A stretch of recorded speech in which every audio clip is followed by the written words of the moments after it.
ஏசாயா 44வது அதிகாரம் 21வது வசனம்.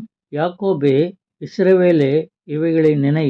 நீ என் தாசன், நான் உன்னை உருவாக்கினேன். நீ என் தாசன். இஸ்ரவேலே, நீ என்னால் மறக்கப்படுவதில்லை. மனிதர்களுக்குள் எல்லா சம்பவங்களும் நினைவில் இருக்கிறதில்லை. சில சம்பவங்கள் மறந்து விடுகிறது, பல சம்பவங்கள் நினைவில் இருக்கிறது.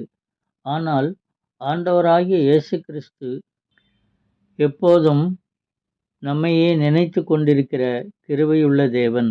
இவரை தொழுது கொள்ளுகிறவர்கள் பாக்கியவான்கள், ஏனென்றால் அவர் நம்மை மறப்பதில்லை. முதலாவதாக அவர் சொல்லுகிறார், நீங்கள் என்னை தெரிந்து கொள்ளவில்லை, நான் உங்களை தெரிந்து கொண்டேன் என்றார். அவர் நமக்குள்ளே வாசம் செய்து கடைசி வரை நம்மை நடத்துவார். இப்போதும் நமக்காக பிதாவினிடத்தில் பரிந்து பேசிக்கொண்டிருக்கிறார்.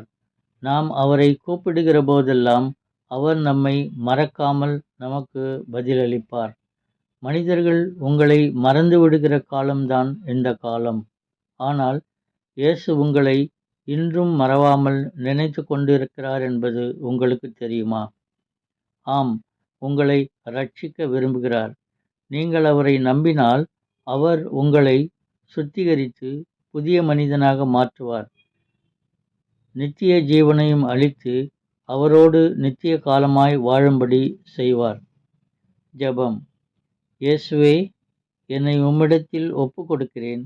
என் பாவங்களை மன்னித்து என்னை சுத்திகரியும். உம்மோடு ஐக்கியமாயிருக்க கிருபை அருளும். என்னை மறவாமல் நினைத்து கொண்டிருப்பதற்காக உமக்கு ஸ்தோத்திரம். ஆமேன்.